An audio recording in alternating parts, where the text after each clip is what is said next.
Dando aqui. Olá, pessoal, tudo bem? Estamos aqui neste momento da aula do curso de Oncogenética. Esse curso faz parte de um projeto da FAPES, é financiado pela FAPES, Fundação de Amparo à Pesquisa do Estado do Espírito Santo, para ensinar um pouquinho de oncogenética para as pessoas, né, que trabalham na área ou que vão trabalhar na área.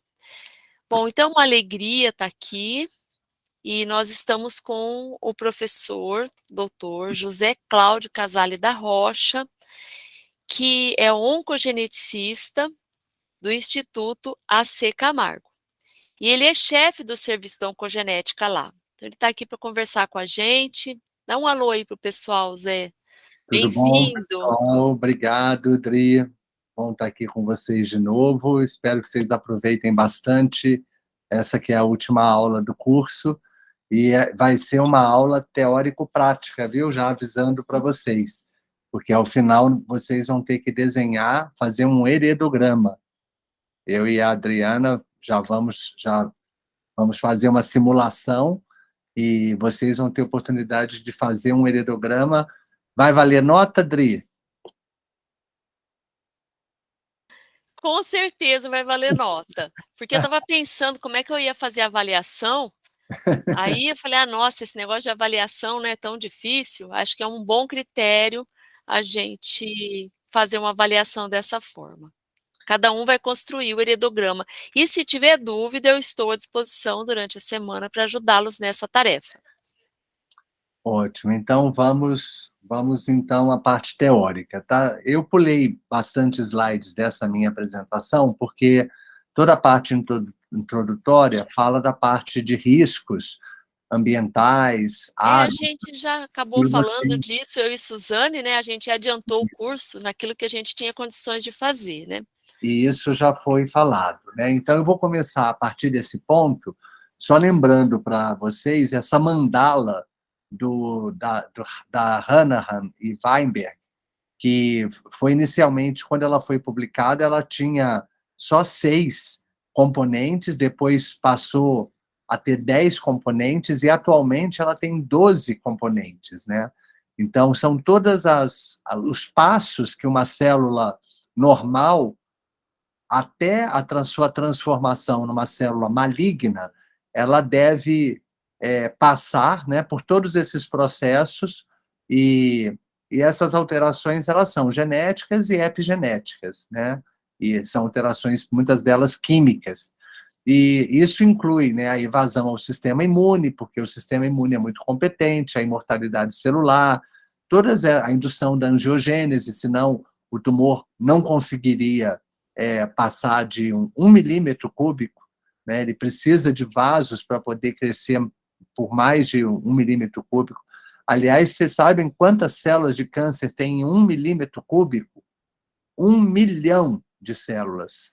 Tá? Então, para cada milímetro cúbico de câncer, a gente tem uma quantidade, milhares e milhares de, né, chegam a bilhões de células, num caso de tumor muito avançado, metastático.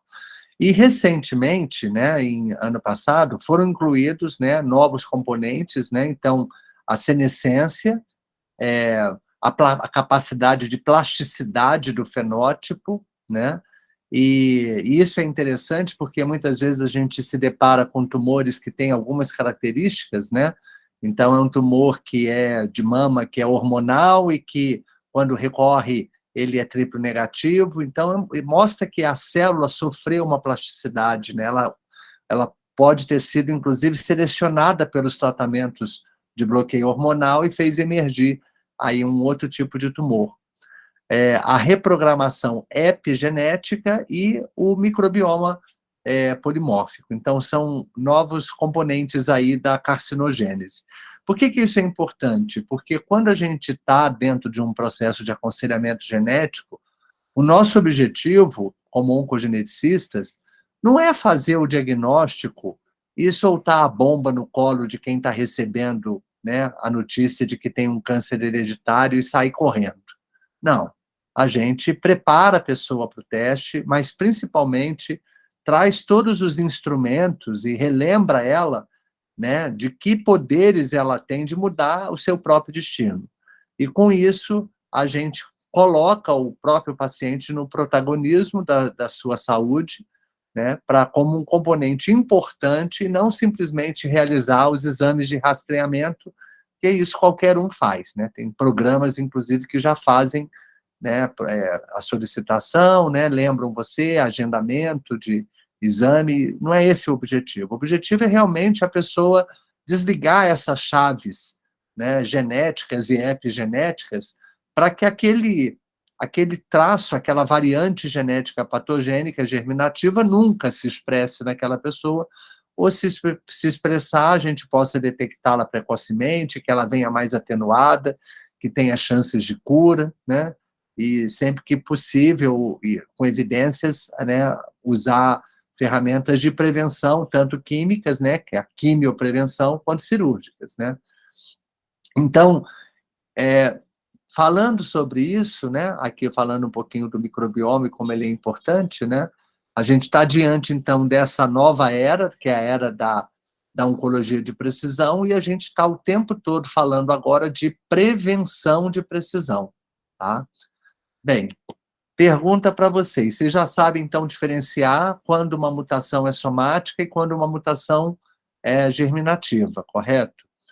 Então, quando a gente analisa o DNA de uma pessoa normal e encontra uma variante, ela certamente ela é germinativa, né? Agora, as variantes somáticas, muitas vezes a gente tem laudos, né, de variantes somáticas. Hoje tem ficado cada vez mais comum a gente fazer painéis genéticos para... Opa, o que aconteceu aqui? Vocês estão me vendo? Estamos vendo, Estão Zé. vendo? Voltou no slide 1. Voltou para o outro slide. Espera aí que eu vou voltar para a minha mesa, porque acho que na hora que eu apertei ali... Ah, tá. Então, está aqui. Então, quando a gente olha esses resultados de testes somáticos, a gente tem que saber diferenciar se aquela alteração é somática e se for num gene de predisposição genética, como TP53, VHL, BRCA1, 2, né, um gene de síndrome de Lynch, e que você está olhando no tumor, obrigatoriamente você tem que fazer o teste no DNA normal, para saber se aquela variante é somática ou germinativa, tá?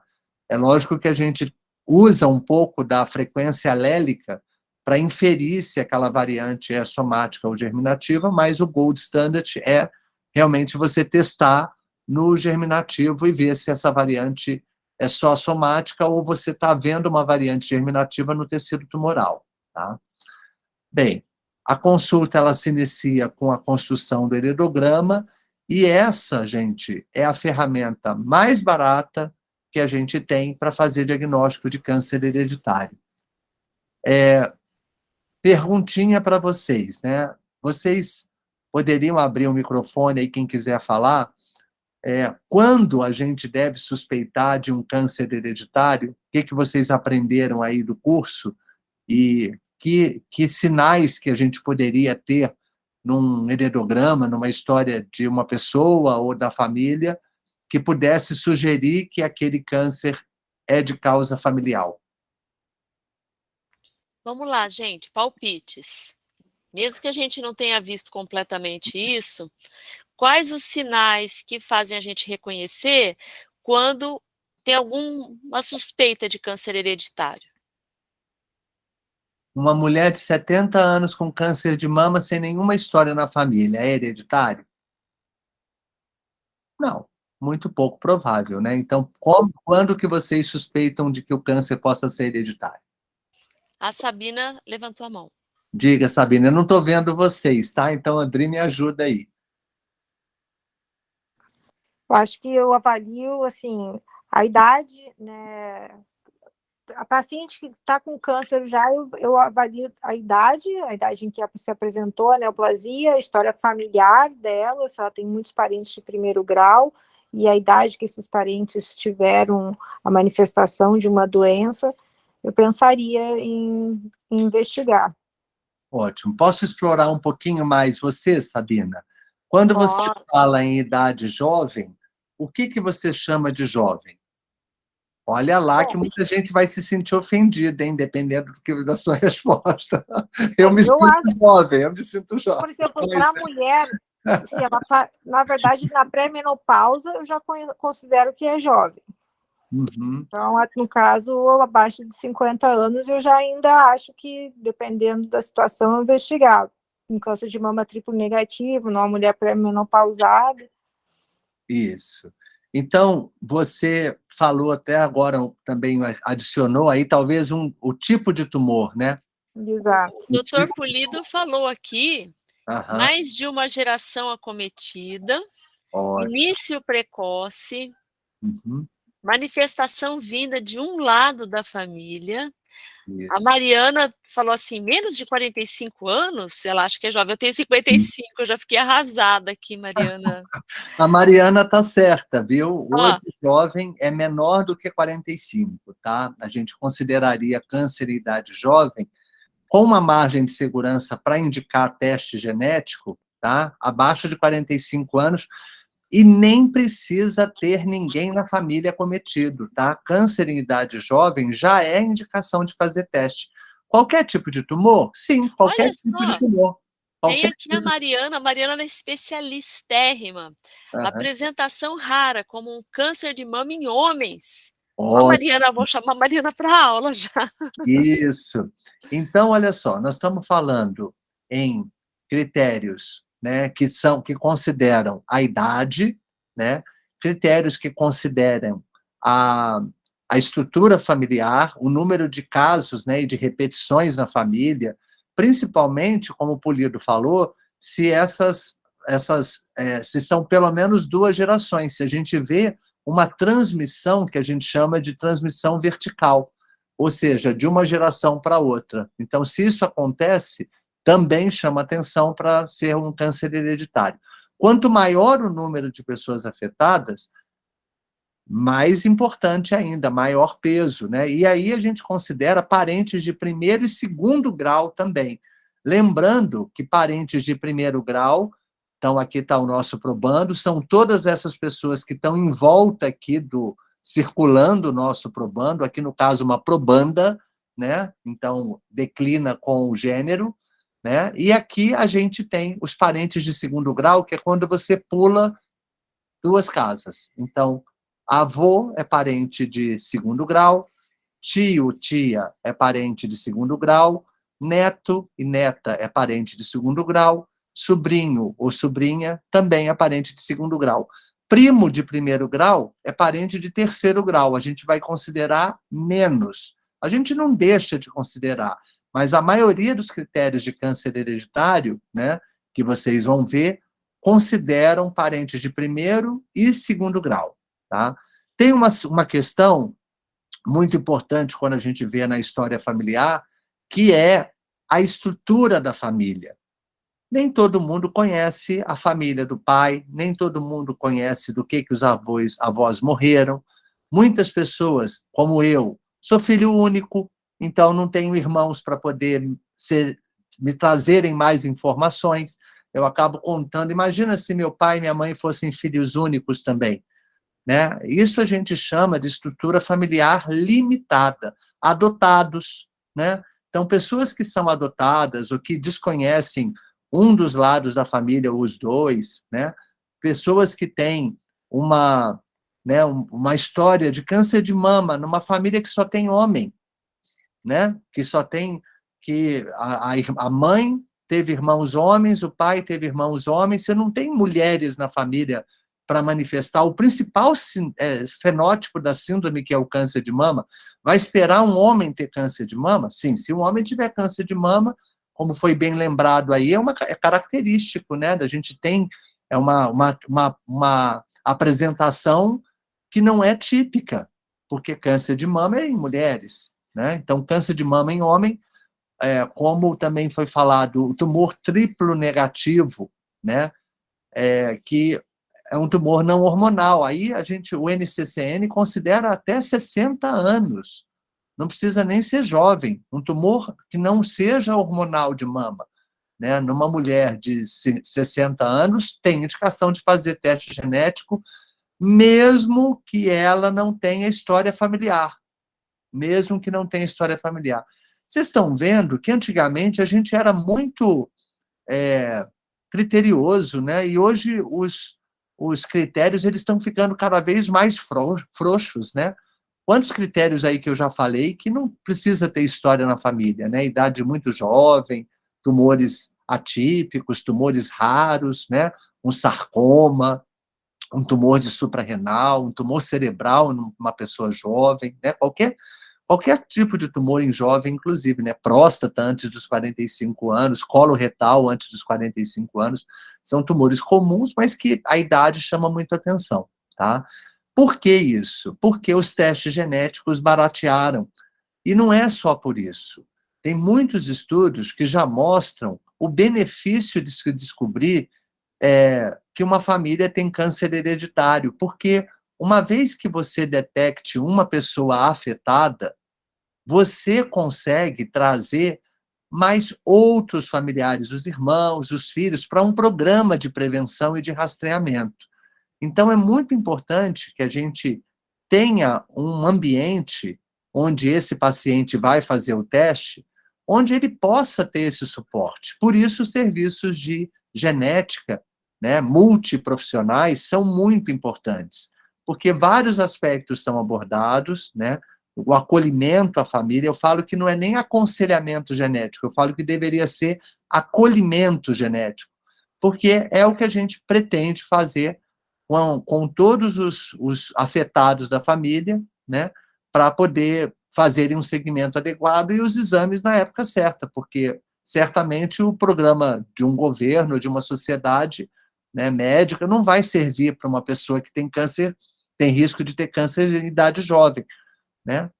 Uma outra coisa também que chama atenção, mesmo sem história familiar, é o paciente que faz mais de um tumor. Então, ele tem um câncer de mama, aí passam alguns anos, ou até simultaneamente, tem um outro câncer, né? De câncer de pâncreas, por exemplo. Né? A gente estava discutindo um caso agora, né, Dri? Então, só isso já chama atenção. O fato do raio cair 2 vezes no mesmo lugar.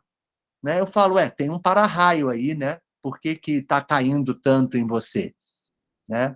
Então, a gente precisa trazer alguns questionamentos, até para que o paciente entenda que aquilo ali tem uma prevenção, e eu falo sempre que o teste genético não é para fazer diagnóstico de câncer, isso tem que ficar muito claro, porque as pessoas tendem a confundir risco com câncer.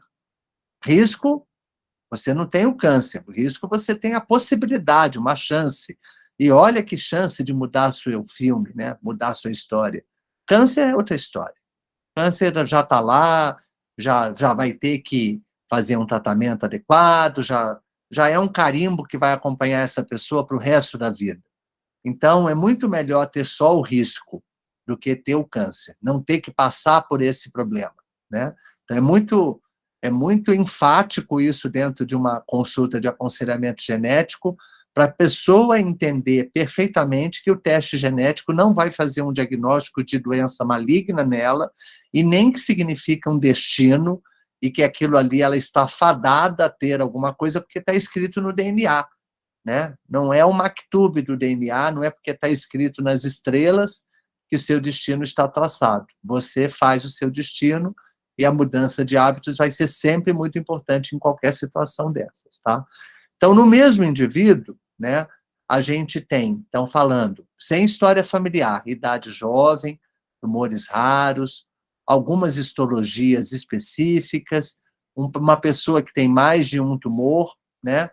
Outras coisas, alterações morfológicas. Então, você tem uma pessoa com câncer de rim, ou um câncer de endométrio, com cabeça grande, um câncer de mama com cabeça grande, você olha, nossa, tem uma macrocefalia, né? Olha, tem um câncer de mama aqui, tem umas bolinhas na pele, pode ser neurofibromatose. Olha, eu não preciso nem ter história familiar, você está vendo? né? Uma outra situação, a polipose adenomatosa familiar, né? 40% dos casos de polipose adenomatosa familiar, que é aquela síndrome que entope o cólon de pólipos, são casos novos, são casos de novo. Mais ou menos, em neurofibromatose é a mesma coisa. E o risco é altíssimo, né? São riscos moderados a altos, né? No caso da polipose familiar, se não tirar o cólon preventivamente, a chance de transformação dos pólipos em câncer é enorme. Eu não preciso ter a história da família, né? Não pode ser uma pessoa adotada. Com polipose adenomatosa familiar, não tem outro diagnóstico, tem alteração do gene APC, tá? Germinativa, vai ter que investigar. Então, às vezes, a própria pessoa, ela é capaz de definir por si, né, através das manifestações que tem, né? Um outro exemplo aí, síndrome de von Hippel-Lindau. Eu tenho um paciente com câncer de rim que tem também um angioma na retina, ou tem um hemangioma no sistema nervoso central, né, no cerebelo. Tipicamente é um hemangioblastoma, né? Apesar do nome blastoma, é benigno, é um angioma mesmo, tá?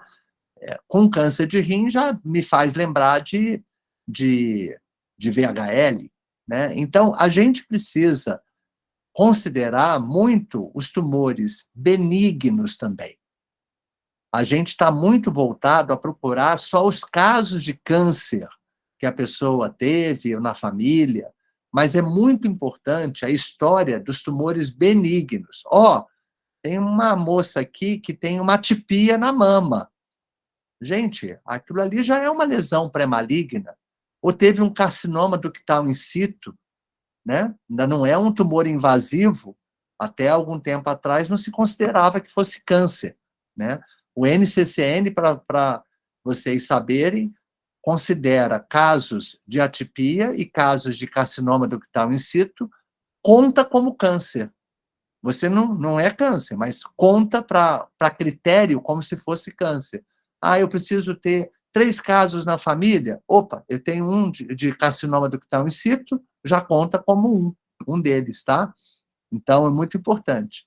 Esse critério que o Pulido falou, ele é muito claro no critério de Amsterdã para a síndrome de Lynch, Pulido. Porque no critério de Amsterdã, são 3 pessoas afetadas, né, por tumores associados à síndrome de Lynch, entre eles câncer coloretal, câncer de ureter, né, vias biliares, né, uroteliais, né, ureter e bexiga, câncer de estômago, câncer de pâncreas. A gente tem vários tumores típicos, né, malignos, que caracterizam a síndrome de Lynch, e o critério de Amsterdã fala que são 3 pessoas, um deles tem que ser parente dos outros 2, então, por exemplo, mãe, irmão, e aqui é o nosso probando, então eu tenho que ter uma ligação em primeiro grau entre eles, tá? Pode ser avô, mãe e o seu probando, tem uma ligação em primeiro grau entre eles, né?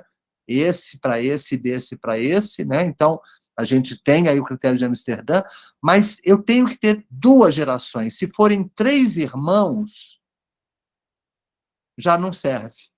Tem que ter 2 gerações afetadas. Então, são 3 pessoas, uma delas abaixo de 50 anos, o diagnóstico, e tem que ter 2 gerações afetadas no mínimo, tá? Esse é o critério clínico. Com esse critério, apesar de ser muito restrito, eu não precisaria nem de teste genético para poder dizer que é a síndrome de Lynch. Para que eu preciso do teste genético? Para poder saber qual é o gene. Hoje, sabendo qual é o gene, eu vou direcionar um rastreamento específico para aquele gene. Eu sei que o MLH1, os riscos são diferentes do PMS2, são diferentes do MSH6, tá? A gente tem maiores riscos para câncer de endométrio em um e no outro já não tem. Então, é muito importante que a gente faça o teste genético e também porque esse teste vai poder ser oferecido para outros membros da família que não foram afetados, tá? Então, esses membros da família que não foram afetados vão fazer um teste que é chamado de preditivo. Teste preditivo é o teste que a gente faz em familiares assintomáticos. O teste que a gente faz no paciente que já tem um diagnóstico de câncer ou uma lesão suspeita é um teste diagnóstico, tá? Só para vocês diferenciarem os tipos de teste genético, tá? E lógico que quando a gente conta os casos, a gente, tirando as situações em que os pais são primos, né? Aí você pode contar de cada lado, mas se os pais não forem primos, os casos têm que vir do mesmo lado da família, tá? Então, por exemplo, aqui um critério de Amsterdã com uma tia, o pai e a nossa probanda, né? Mas se fosse o pai e esse tio daqui já não serve, tá? Então, assim, são 3 pessoas, elas têm que estar ligadinhas e tem que ter essas 2 gerações, tá bom? Então, quando a gente fala de história familiar, eu gosto muito de um critério bem genérico, que é uma regra que eu uso para não precisar ficar decorando os critérios de cada uma dessas síndromes, né? É critério para encaminhar para o geneticista. Ah, isso é bom, hein? Porque esse negócio de critério é um negócio de arrepiar, né? Tem hora que a gente fala, nossa, mas eu não sei exatamente quais são os critérios. Para cada síndrome tem um critério diferente. A gente depois vai passear por algumas síndromes para vocês só verem alguns desses critérios, né? Mas vocês vão ver que muitas das síndromes, inclusive, consideram critérios tumores benignos, né? Como a síndrome de Cowden, que a gente vai falar. Mas aqui a gente pode usar uma dica, que é uma dica que é o 3-2-1, tá? 3 casos na família de cânceres, né, sendo do mesmo lado da família, materno ou paterno, né, em qualquer idade, tá? Entre parentes de primeiro e segundo grau, já é uma coisa que chame atenção. É lógico que você vai pegar e vai destrinchar isso um pouco mais. Ah, esse daqui fuma, esse daqui foi exposto à bomba de Hiroshima, esse aqui tomava banho de agrotóxico quando era lavrador, né? Então não usava proteção. Você pode inferir um monte de coisas. Ah, esse aqui é HPV relacionado, esse aqui pode ser associado com H. pylori, né? Então você bebia. Você pode ver fatores aí que possam levantar um pouco mais de suspeita ou até diminuir a sua suspeita. Mas 3 pessoas na família, materno ou paterno, em qualquer idade, parente de primeiro e segundo grau, já abram o olho, tá? Até porque esse ano saiu uma publicação falando que 30% dos cânceres de pulmão eles estão sequenciando e estão achando mutação germinativa. E não é só em não fumante, não, em fumante também. O cigarro funciona como um catalisador. Ele ajuda ao germinativo a se manifestar. É como se você estivesse juntando 2 fatores de risco, né? Aquela pessoa fuma e tem uma sensibilidade muito maior ao cigarro, porque ela tem essa predisposição já inerente. E principalmente BRCA2, gente. BRCA2 com câncer de pulmão, tá? Isso já é um fato que a gente já conhecia há 10 anos, né? Eu, inclusive, tenho uma família com 2 casos de câncer de pulmão, a mãe e o avô, e as 2 filhas me procuraram querendo fazer um teste genético. Na época, a gente achou mutação em BRCA2 nas 2, né? Eram judias askenazi. E só tinha caso de câncer de pulmão, não tinha nenhum caso de mama, ovário. As 2 fizeram cirurgia, e uma delas agora teve câncer de mama. Elas fizeram cirurgia de ovário e uma diagnosticou um carcinoma in situ de mama agora, tá? Então, assim, mostrando que é real, tá? A gente cada vez vai sequenciar mais, cada vez vai ter critérios cada vez mais frouxos. Critério 2. 2 pessoas na família, uma delas com menos de 50 anos, tá? E o critério 1 é uma pessoa na família com todas essas características, né? Mais de um primário, ou tumor abaixo de 45 anos, né? Ou tumor raro, ou com malformação congênita, tá? Ou malformação, por exemplo, macrocefalia, macroglossia, tudo isso ajuda a gente a fazer diagnóstico. 3 pessoas na família, qualquer idade, 2, um abaixo de 50 anos, ou um com essas características. Com isso, eu podia até acabar a aula aqui, tá, Adri? Porque eu acho Não, que eu isso tô, eu tô seria... assim, eu Uhum. assim quero deixar, porque eu sei que tem alunos aqui, inclusive alunos da medicina, e dizer o seguinte: olha a importância da história e de uma consulta que não seja uma consulta de 10 minutos, porque essa consulta não é de 10 minutos. Para você levantar essa história, entender e ver o paciente, olhar essas características clínicas que o Dr. José Cláudio está falando, macroglossia, a língua. Tem que olhar a língua. Essa língua é como? Ela tem papila lá atrás? Ela é uma língua mais geográfica? Uma língua grande? Como é que é esse negócio? Lembra uma vez que a gente começou a olhar a língua, Zé? Você lembra? Nossa, eu estou vendo aqui uma característica. A pele. Será que a pele da pessoa tem umas pápulas assim? Será que existe isso? Então, a gente que veio muito da Sim. genética, a gente Meu... tem um olho que enxerga. Fala, Zé, porque a gente enxerga tudo. Tem aquele líquens Então, planos, lembra, na mão e no pé? os pits palmares, né? Isso. Então, lesões, nevos múltiplos, né? Síndrome do nevo atípico. Então, olhar para uma pessoa se ela é pintada, né? Se ela tem manchas, café com leite, como da neurofibromatose, o fenótipo ajuda muito, né? Então, a gente tem algumas dicas que saem aí desse exame físico, né? Agora, proporcionalmente, né, se a gente for ver os casos de câncer que são realmente hereditários, eles correspondem aí, 1 em cada 10 casos, né, é que realmente vai ser hereditário. É lógico que quanto mais raro for o tumor, como é o caso do pâncreas, né, os sarcomas, essa proporção pode chegar a 30, 40% dos casos, tá? Então, quanto mais raro é o tumor, retinoblastoma, 40% dos retinoblastomas são hereditários. E aí, quando eu falei do critério idade, ninguém me perguntou nada. Mas então, professor, toda criança, adolescente, adulto jovem deveria passar por um aconselhamento genético?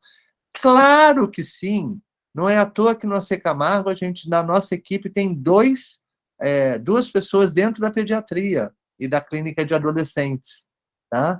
Uma oncopediatra e um geneticista, né, que examina todo mundo da pediatria, dos tumores pediátricos e de adolescência, porque podem ser, sim, né? Já tem trabalhos mostrando que essa é uma população que inclusive, você tem sido descobertos novos genes de predisposição para câncer, tá?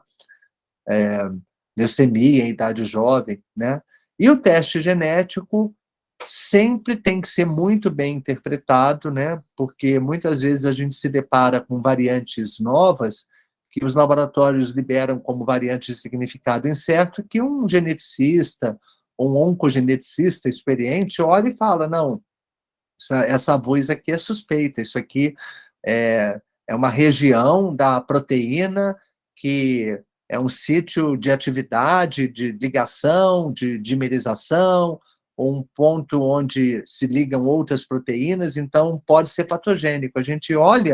Quando a gente olha para o resultado do teste genético, não é por DNA que a gente está vendo, a gente está inferindo o que acontece na proteína. É como se eu colocasse uma receita de um bolo e você imaginasse, será que esse bolo vai dar certo? Será que esse bolo vai solar? Então, no sul é batumá, né? Será que o bolo vai batumar no sul? Então, a gente pensa muito na proteína, tá?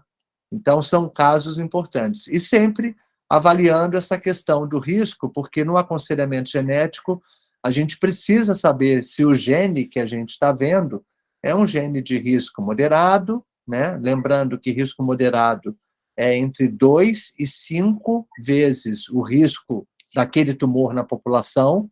Risco alto é quando o risco é 5 vezes ou mais maior do que o risco habitual, e baixo risco menor do que 2, entre 1 e 2, tá? O baixo risco, muitas vezes, são aqueles genes comuns chamados de polimórficos, né, que são até frequentes na população, porque eles sozinhos não aumentam tão consideravelmente o risco, mas o conjunto deles pode aumentar, tá? E aqui uma família, então, de câncer hereditário, mais para ilustrar, né, alguns conceitos que vocês já sabem, né, de penetrância incompleta, né? Então, uma mulher que teve câncer de ovário, uma neta que teve câncer de mama, e essa moça daqui, que está entre as duas, certamente é portadora, né? Porque ela tem que ter passado esse gene para ter uma filha, né, com câncer de mama numa idade tão jovem, tá? Então, a gente, muitas vezes, nem está falando de teste aqui, mas eu já consigo incluir essa mulher, mesmo que ela seja no SUS e não tenha acesso a testes genéticos, era o que eu fazia em Curitiba, lá no Erasto Guerra. Muitas vezes a gente lidava com situações de alto risco que a gente inferia pelo heredograma, tá?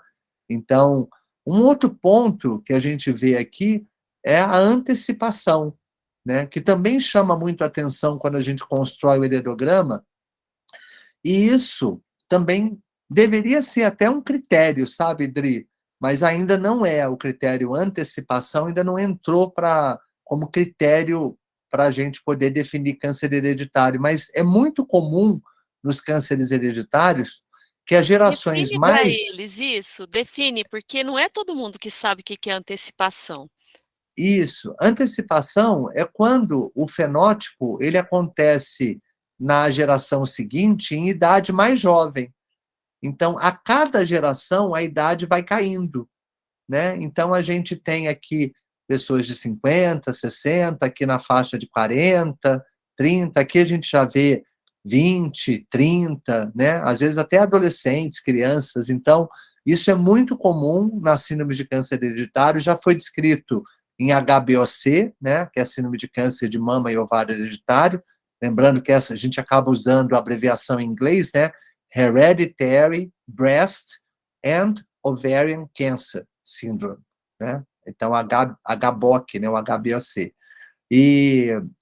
Mas também em linfomania, na síndrome de Lynch, em várias síndromes genéticas, a gente vê muitas vezes a filha tendo câncer de mama antes da mãe, tá? Então, aqui as filhas tiveram câncer de mama antes da mãe, a mãe nem teve, ó, tá? Então, assim, o que pode estar acontecendo? Já tem estudos que relacionam o fenômeno de antecipação com o encurtamento dos telômeros. Então, aparentemente, os telômeros da geração mais nova são menores, e por isso, lembra que os telômeros estão ligados ao envelhecimento, ao processo de senescência, que está lá na mandala da Hannah e Weinberg, né? Processo de envelhecimento, né? De imortalização. E aqui a gente também considera que as gerações mais novas também são expostas a fatores de riscos novos, né?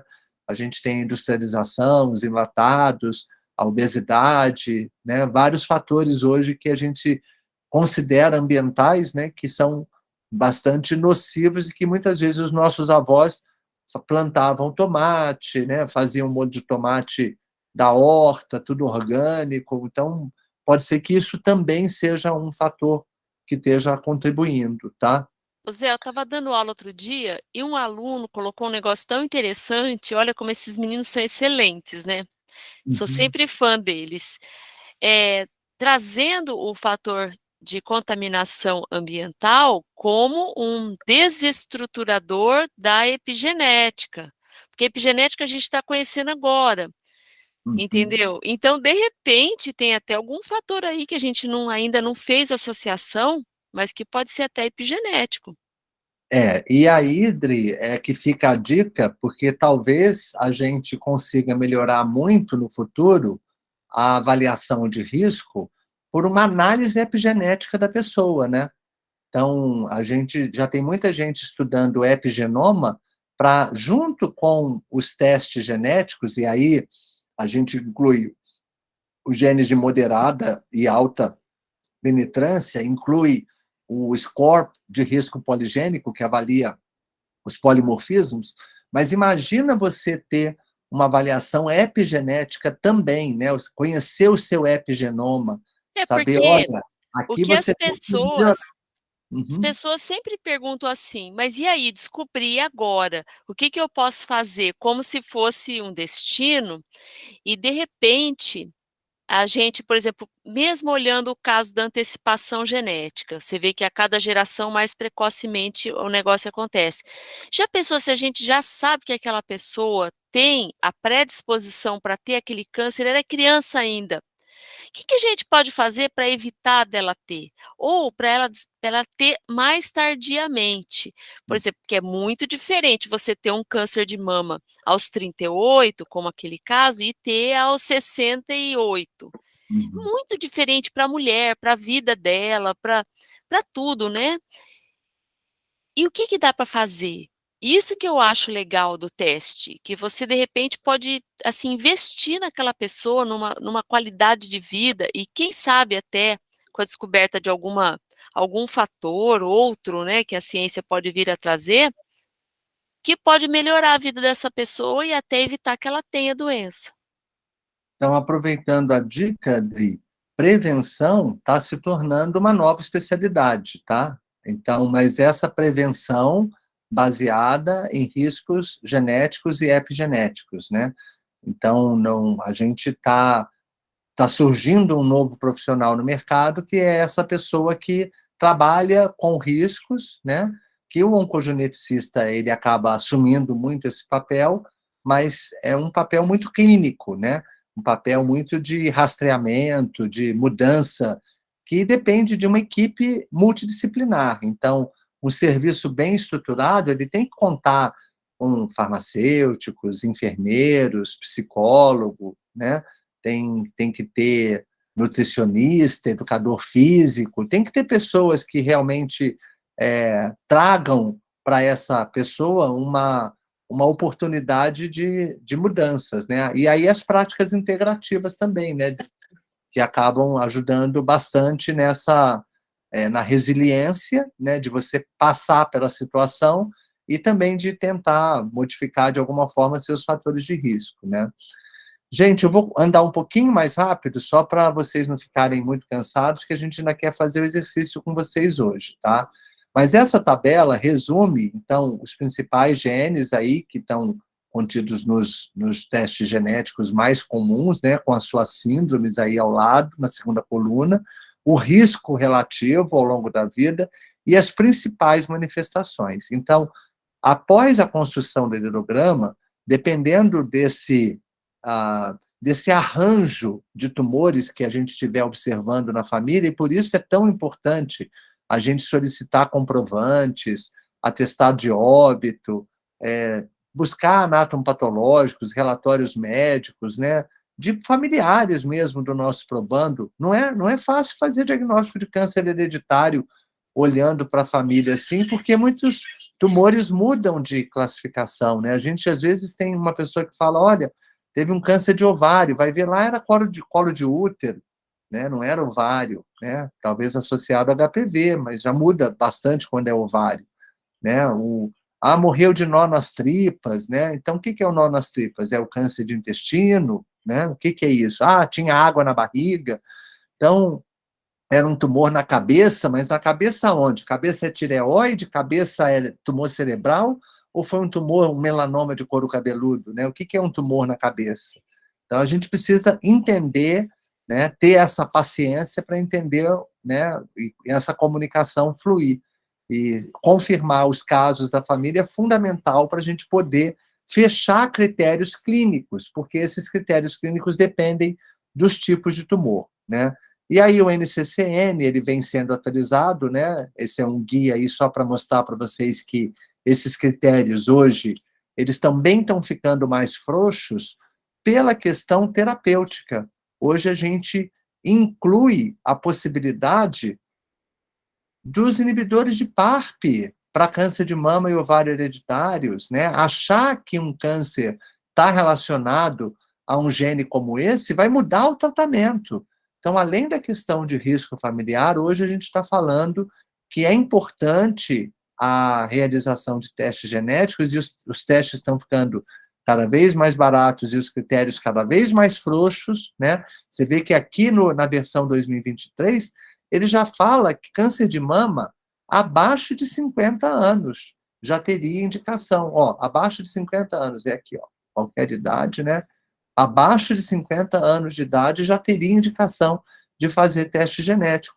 Isso, há algum tempo atrás, era 35, depois mudou para 40, depois mudou para 45, agora, nessa versão, já é 50. Então, por causa dos inibidores de PARP, especificamente, né, e no caso da síndrome de Lynch, por causa da imunoterapia, no caso do von Hippel-Lindau, por causa dos inibidores de HIF-2-alfa, né, da neurofibromatose, por conta dos inibidores de MEK. Então, a gente hoje tem tratamentos que vão mudar se você detectar que aquele câncer é numa pessoa predisposta. Ele vai mudar o tratamento porque os resultados são melhores quando você tem uma droga-alvo associada a esse fenótipo, tá?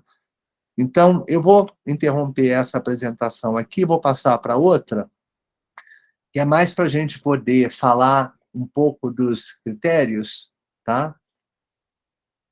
E vocês verem um pouco de algumas síndromes, tá?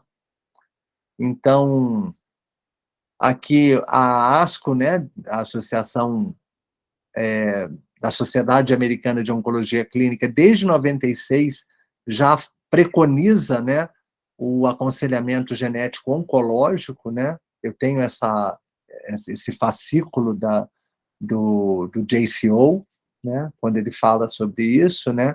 As questões de bioética que precisam ser sempre abordadas com um paciente com câncer hereditário, né? E falando aqui de algumas síndromes, né?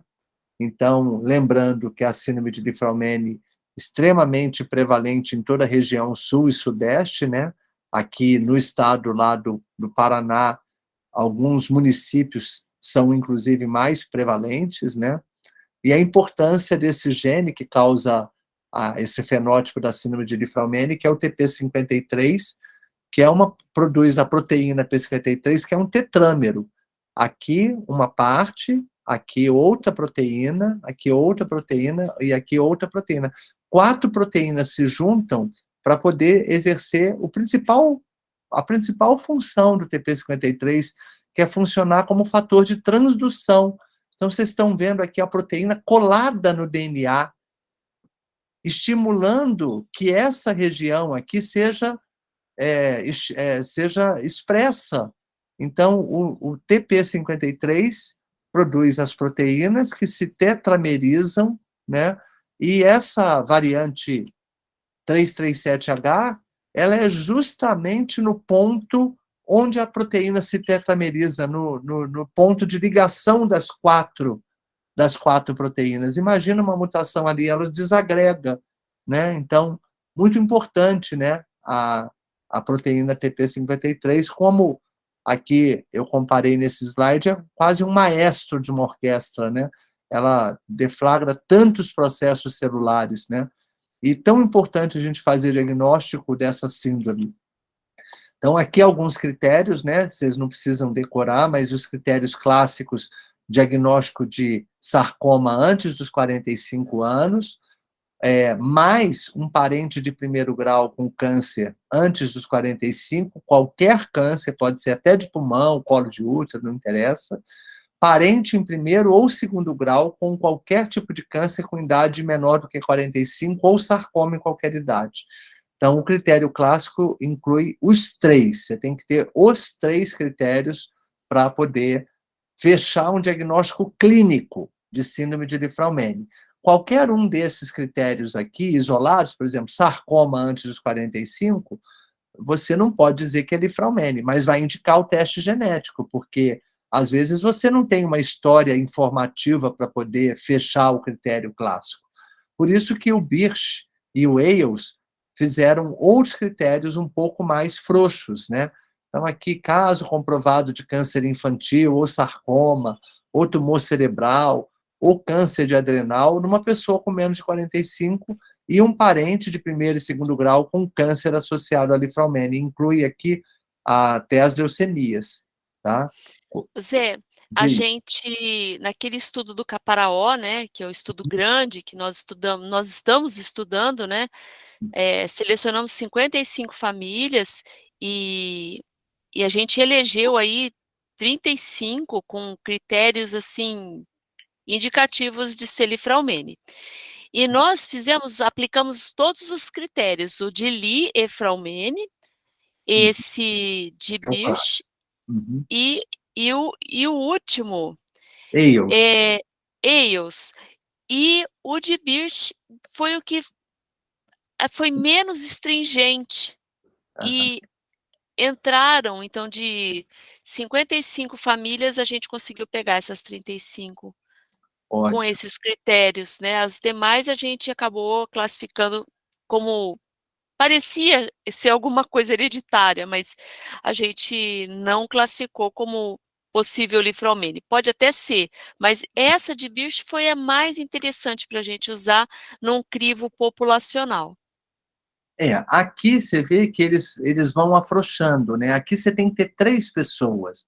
Aqui basta ter 2 e aqui basta ter 2 pessoas, né, na família.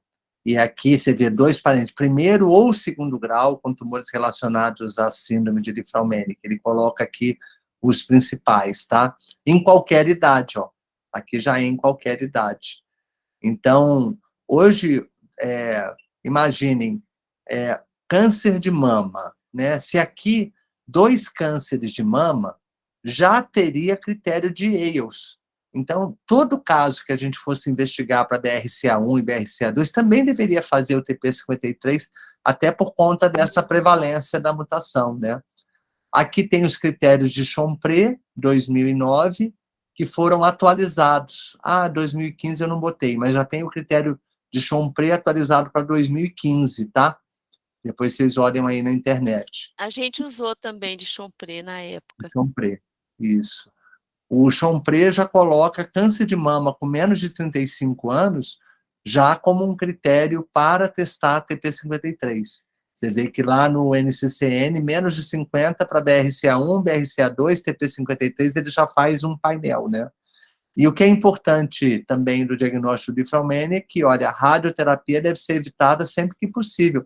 Esse critério nunca saiu, desde 2017 ele está no NCCN, ele persiste, porque já existem evidências, né? Inclusive, a gente tem um trabalho que está para ser publicado, mostrando que mulheres irradiadas para câncer de mama, elas recorrem mais e têm tumores secundários, tá? E aqui o artigo lá de TP53, né, foi o primeiro do Brasil, que eu orientei, aqui alguns casos, mas eu queria mostrar as outras síndromes, tá, gente? Então, a síndrome de Lynch, o critério de Amsterdã, que a gente está falando de critérios hoje, né? Então, olha, Amsterdã, ele divide em 1 e 2, porque o 1 só pode ter câncer coloretal, e o 2 já permite outros tipos de tumores associados a Lynch, tá?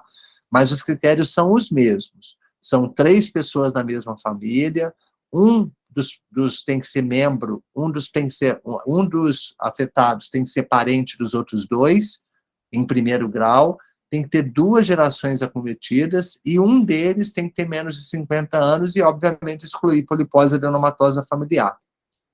O Amsterdã são esses mesmos critérios, mas já considera também endométrio, intestino delgado, tumor de pelve renal, gástrico, né, e os tumores de vias biliares também, tá?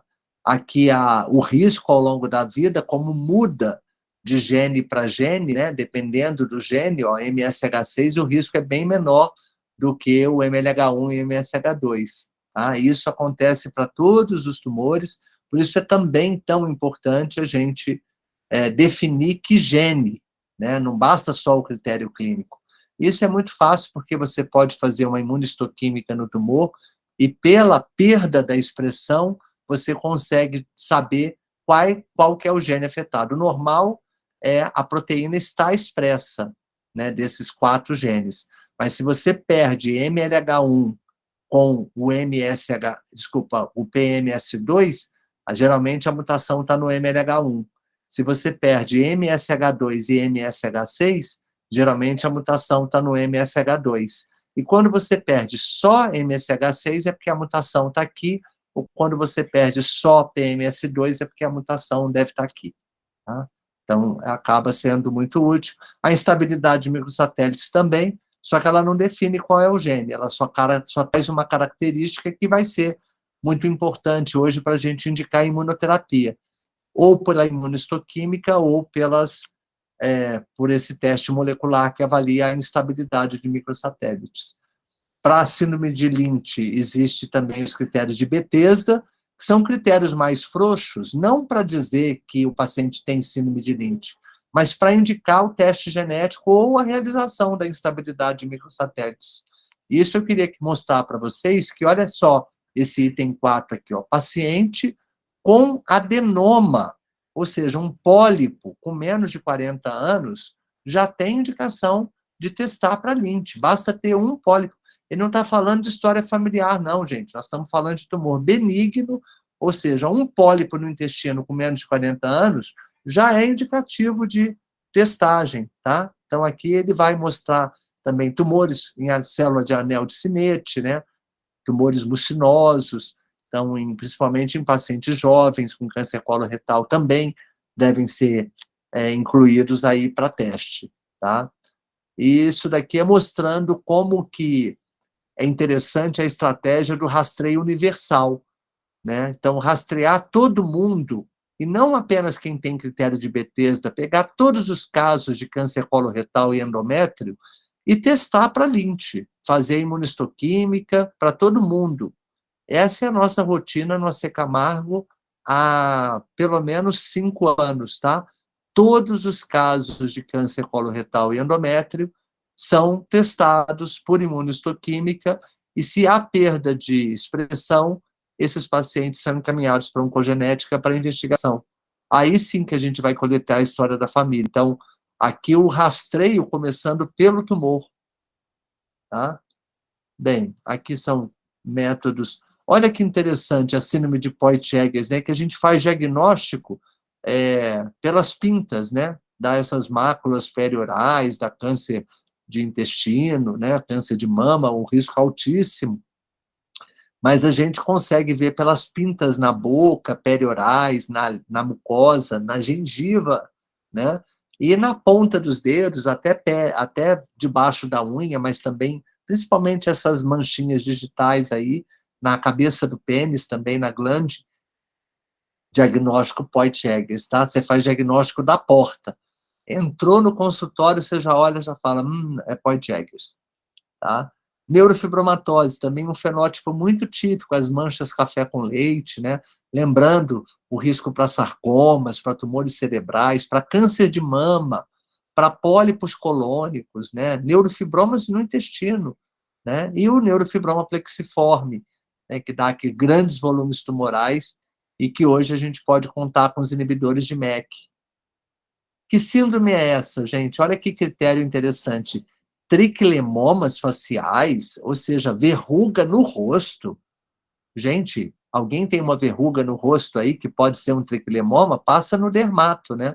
Isso aqui é patognomônico. Que síndrome será essa? Lesões de mucosas, né? Pápulas de mucosas, né?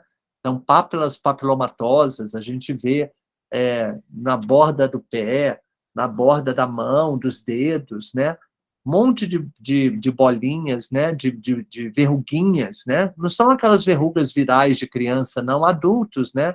Na palma da mão, são os pites palmares, as queratoses acrais, né? Elas funcionam como os verdadeiros pequenos calos, né? São bolinhas que você olha na mão e na planta do pé, elas até, se você faz assim, sai aquela carninha, fica um buraquinho, depois nasce de novo.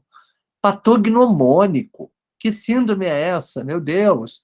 E critérios maiores, que aí entram os cânceres, olha, mama, tireoide, endométrio, olha a macrocefalia aqui, né?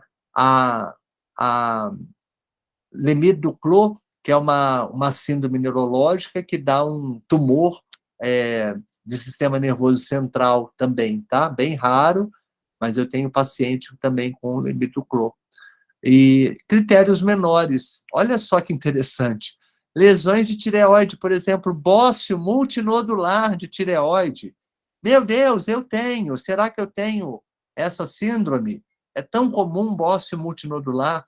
Doença fibrocística da mama. Eu nunca pensei que displasia mamária fosse critério para alguma coisa. Ó, retardo mental, autismo. Ah, tem autismo na família. Opa, tem suspeita de autismo. Vamos pensar então nessa síndrome. Amartomas intestinais, então pólipos amartomatosos, né? Lipomas e lipomatose, bolinhas de gordura subcutâneas. Gente, eu tenho uma na perna, será que eu tenho essa síndrome? Eu tenho vários lipomas. Fibromas, inclusive miomas uterinos, miomatose uterina, malformações geniturinárias, útero retrovertido, Ô útero Zé, tem um monte biforme. dessas coisas aí, Zé. Então, Nossa senhora, já estão olhando a mão, botando a língua para fora, a gente já está se olhando tudo aí. língua geográfica, né? Não está aqui, mas é um dos critérios, né? São dessas alterações de mucosas que ele fala, inclui a língua geográfica, né? Macroglossia, que a gente falou, né? Duplicação de ureter. Ah, mas isso não é só uma como é que é? Uma variante anatômica, né? Que a gente aprende em medicina, é uma variante anatômica, uma variação anatômica. Às vezes é uma variação anatômica, mas tem a ver com a rotação do rim, né? Rim em ferradura, né? Rim em ferradura. Olha quantas malformações geniturinárias eu estou falando aqui que podem ser hipospádia, né? Tudo isso daqui, gente, faz parte A da síndrome Sabina de Cowden. quer fazer uma pergunta. Diga, Sabina. Não, não, na verdade que caiu e voltou a minha ligação, eu estava mexendo aqui. Não, não é pergunta, não. Mas, Sabina, aproveitando que você está aí participando, quantos pacientes você já viu, hein, com miomatose uterina, com lipoma, né, com uma língua geográfica, né, e que, ó, tem que pensar em PITEM. Eu estou com uma família investigando, que eu estava procurando uma outra síndrome, que é a síndrome de Stratax, e porque ela tinha, como é que chama aquele tumor, mixoma cardíaco, e teve meningioma, e teve várias coisas, e a filha nasceu com autismo, né? Agora a gente está indo, e macrocefalia. Eu falei, opa, meningioma também faz parte da síndrome de Cowden, né? Lógico que o mixoma cardíaco é uma manifestação rara de Cowden, né? Mas é mais comum nessa síndrome que eu estava investigando. E no final, é bem provável que venha um PITEM aí mutado. A gente está aguardando o resultado do teste genético, tá? Olha o que é a língua geográfica ou língua escrotal, né? A língua, normalmente, ela tem um traço, né, longitudinal, de cima para baixo, né? E a língua geográfica é aquela língua toda cortadinha. Vocês já devem ter visto, né? Ou tem que procurar. A língua geográfica pode ser um dos sinais, né, da síndrome de Cowden. E isso inclui o rastreamento, então, para tireoide, para pólipos, para câncer de endométrio, mama, né? Tem, inclusive, indicação de discutir a adenomastectomia profilática. Os triquilemomas cutâneos, às vezes, são lesões tão discretas quanto essa pápula no nariz aí dessa moça. Tá? Às vezes é um nódulo cutâneo endurecido e que o patologista fala assim, olha, o dermatologista fala, é benigno, não precisa tirar não, só tira-se por questão estética. Eu estimulo, às vezes, a tirar, porque se é diagnóstico, né, patognomônico, e se o patologista já fala, é um triquilemoma, eu já fecho o meu diagnóstico, né, e falo, esse carocinho está muito feio, vamos tirar logo esse negócio daí, que a gente já vai saber o que é, já vai num plástico, já procura alguém para poder fazer um dermato bacana, né? Mas, às vezes, tirar uma lesão dessas faz um diagnóstico de Cowden, né? Esse é um caso muito interessante, numa época que a gente não tinha ainda análise de copy number variation, e eu tinha uma família com suspeita de Cowden, que, na falta de um teste que pudesse avaliar o número de cópias, eu pedi um CGH array, que faz um verdadeiro cariótipo virtual. Vocês já tinham visto um cariótipo? Esse é um cariótipo virtual, gente. Um cariótipo virtual, deixa eu até pegar aqui para vocês.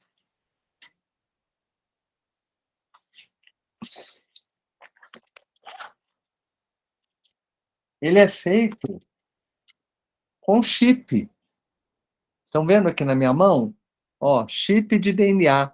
É um chip que tem fragmentos, né, sondas, 750 mil sondas num pedacinho de vidro, em duplicata. E quando você coloca o DNA do paciente, ele vai se hibridar, né, ou hibridizar nessas sondas, e você, através de um microscópio que capta a luminescência dessas sondas, você consegue quantificar se você tem perdas ou ganhos. Então, você consegue fazer uma análise de meio cariótipo virtual. Lógico, você não vai conseguir ver translocações aqui, mas você consegue ver áreas de perdas e ganhos. Eu consigo fazer um diagnóstico de síndrome de Down e coisas tão pequenas, né? Não preciso ver um cromossomo inteiro. Para ver um cromossomo inteiro, eu faço um cariótipo normal. Mas aqui, olha, eu tenho uma variação de número de cópias. Eu tenho uma perda do cromossomo 10, tá vendo? 1, 2, 3, 4, 5, 6, 7, 8, 9, 10. Uma região de perda muito pequenininha, que jamais seria vista num cariótipo. Mas eu só tenho uma cópia do gene, ou seja, eu tenho uma deleção completa do gene PTEN. Tá? E isso foi esse o teste que acabou fazendo o diagnóstico dessas duas irmãs. Uma tinha tido câncer de endométrio e colo retal. Eu até pensei, né, que pudesse ser um Lynch, mas a outra irmã que tinha macrocefalia, também as duas tinham macrocefalia, essa teve um câncer de tireoide com 7 anos de idade. Então, a gente acabou, apesar de serem mães diferentes, o pai era o mesmo e o pai tinha falecido por câncer de intestino. Então, fechamos o diagnóstico de Cowden com base nesse teste genético. Né? Aqui, outra síndrome, né? Que é a síndrome de von Hippel-Lindau, que é causada pelo gene VHL, e que também tem critérios clínicos, né, muito importantes. Deixa eu ver se eu vou falar. Ah, eu não falei do critério do VHL, mas o critério do VHL, 2 lesões típicas de VHL, tá? Então, deixa eu voltar aqui, ó.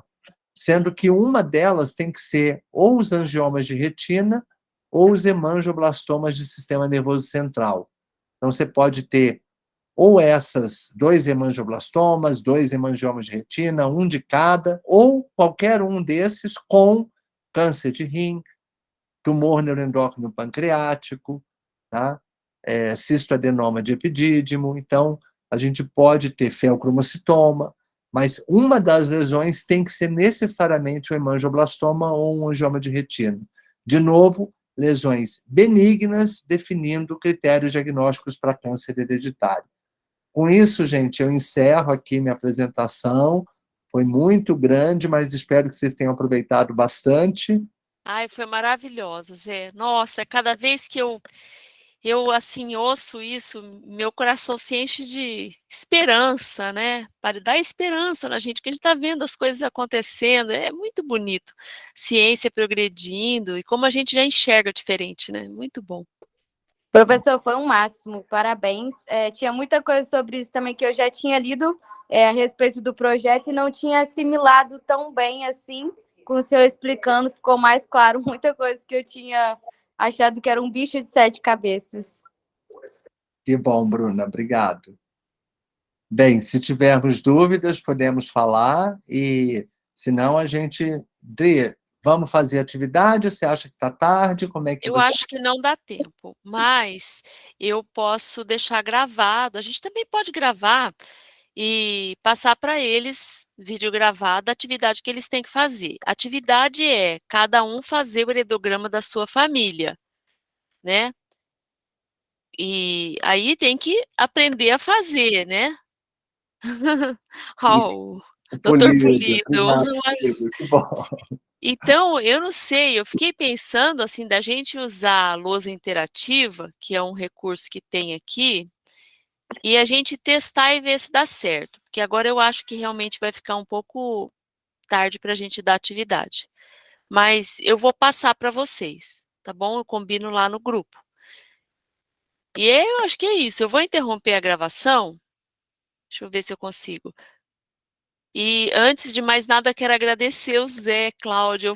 Tem hora que eu começo a formar o doutor José Cláudio Casale, da Rocha, né? Chefe do No serviço de final, você oncogenética, fica depois Zé. eu tô Zé. Lembra daquela vez que a gente ficou olhando a língua de todo mundo? A gente vai perdendo, ó. Mas é coisa maravilhosa. Então, quero agradecer a FAPES, que ela que financia o nosso projeto para ver os tumores das famílias que têm câncer hereditário aqui no Caparaó. Ok? Vou parar a gravação com meu coração cheio de gratidão.